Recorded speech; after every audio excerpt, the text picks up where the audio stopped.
ਭਗਤੀ ਦਾ ਅਰਥ ਹੈ ਪ੍ਰੇਮ। ਇਸ ਦਾ ਸ਼੍ਰੀ ਗਣੇਸ਼ ਭਗਤੀ ਨਾਲ ਕੀਤਾ ਜਾਂਦਾ ਹੈ, ਕਿਉਂਕਿ ਉਹੀ ਇਸ ਸੰਸਾਰ ਵਿੱਚ ਸਭ ਤੋਂ ਜ਼ਿਆਦਾ ਪ੍ਰੇਮ ਕਰਨ ਯੋਗ ਹੈ।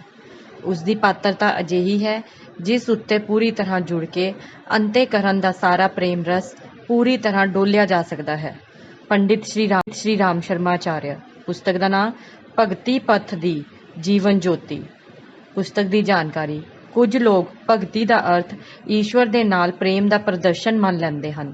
ਭਗਤੀ ਈਸ਼ਵਰ ਦੇ ਲਈ ਪ੍ਰੇਮ ਤਾਂ ਹੈ, ਪਰ ਉਸ ਪ੍ਰੇਮ ਦੇ ਪ੍ਰਦਰਸ਼ਨ ਨੂੰ ਭਗਤੀ ਸਮਝਣਾ ਭੁੱਲ ਹੋਵੇਗੀ। ਜਦੋਂ ਆਮ ਨਾਲ ਸੱਚੇ ਪ੍ਰੇਮ ਦੇ ਪ੍ਰਦਰਸ਼ਨ ਦੀ ਉਮੀਦ ਵੀ ਨਹੀਂ ਰੱਖਦਾ, ਪਰ ਇਹ ਵਿਵਹਾਰ ਦੁਆਰਾ ਆਪਣੇ ਆਪ ਪ੍ਰਗਟ ਹੋ ਜਾਂਦਾ ਹੈ, ਤਾਂ ਫਿਰ ਸਰਵ ਵਿਆਪਕ ਈਸ਼ਵਰ ਦੇ ਪ੍ਰਤੀ ਪ੍ਰੇਮ ਦਾ ਬਾਜ਼ਾਰ ਪ੍ਰਦਰਸ਼ਨ ਦਾ ਕੀ ਅਰਥ ਹੈ?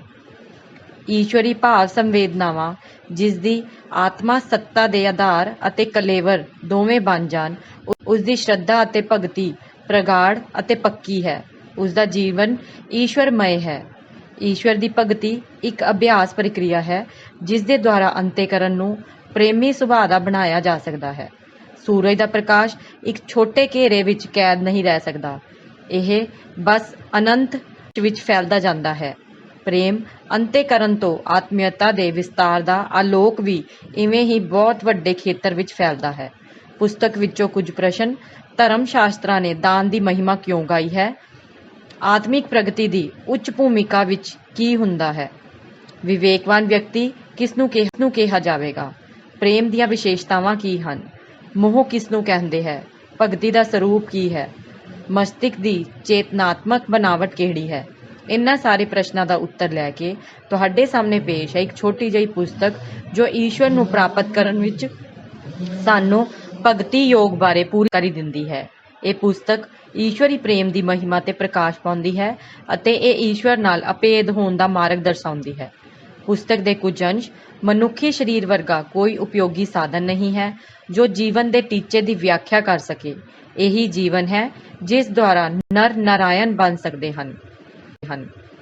ਚੰਗੀਆਂ ਆਦਤਾਂ ਬਣਾਉਣ ਅਤੇ ਬੇਸਬਰੀ ਨਾਲ ਕੰਮ ਕਰਨ ਲਈ ਸਮਾਂ ਲੱਗਦਾ ਹੈ। ਸੰਯਮ ਦੀ ਵਰਤੋਂ ਕਰਨੀ ਪੈਂਦੀ ਹੈ, ਪਰ ਬੁਰੀਆਂ ਆਦਤਾਂ ਬਹੁਤ ਘੱਟ ਮੌਕੇ ਨਾਲ ਸੁਭਾਅ ਦਾ ਹਿੱਸਾ ਬਣ ਜਾਂਦੀਆਂ ਹਨ ਅਤੇ ਫਿਰ ਇਸ ਤੋਂ ਛੱਡਣਾ ਔਖਾ ਹੈ। ਪ੍ਰੇਮ ਤੱਤ ਮਨੁੱਖੀ ਜੀਵਨ ਦਾ ਸਭ ਤੋਂ ਵੱਡਾ ਗੁਣ ਹੈ। ਇਸ ਨੂੰ ਅੰਦਰ ਪੈਦਾ ਕਰਨ ਵਿੱਚ ਜਿੰਨਾ ਸਫਲ ਹੋ ਜਾਂਦਾ ਹੈ, ਉਹ ਓਨਾ ਹੀ ਧਨ ਹੁੰਦਾ ਹੈ।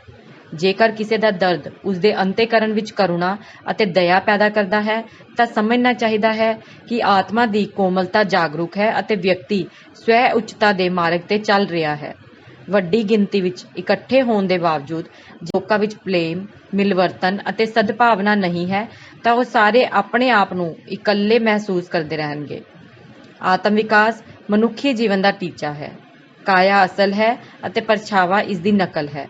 ਪ੍ਰੇਮ ਅਸਲ ਹੈ ਅਤੇ ਮੋਹ ਇਸ ਦੀ ਨਕਲ ਹੈ। ਪ੍ਰੇਮ ਤੱਤ ਮਨੁੱਖੀ ਜੀਵਨ ਦਾ ਸਭ ਤੋਂ ਵੱਡਾ ਗੁਣ ਹੈ, ਜਿਸ ਨੂੰ ਆਪਣੇ ਅੰਦਰ ਵਧਾਉਣ ਲਈ ਮਨੁੱਖ ਜਿੰਨਾ ਸਫਲ ਹੁੰਦਾ ਹੈ, ਉਹ ਓਨਾ ਹੀ ਧਨ ਹੁੰਦਾ ਹੈ। ਬੇਕਾਬੂ ਭਾਵਨਾਵਾਂ ਜੇਕਰ ਗੁੰਮਰਾਹ ਹੋ ਜਾਣ, ਤਦ ਸਾਰੀ ਵਿਪਦਾ ਬਣ ਕੇ ਸਾਹਮਣੇ ਆਉਂਦੀ ਹੈ।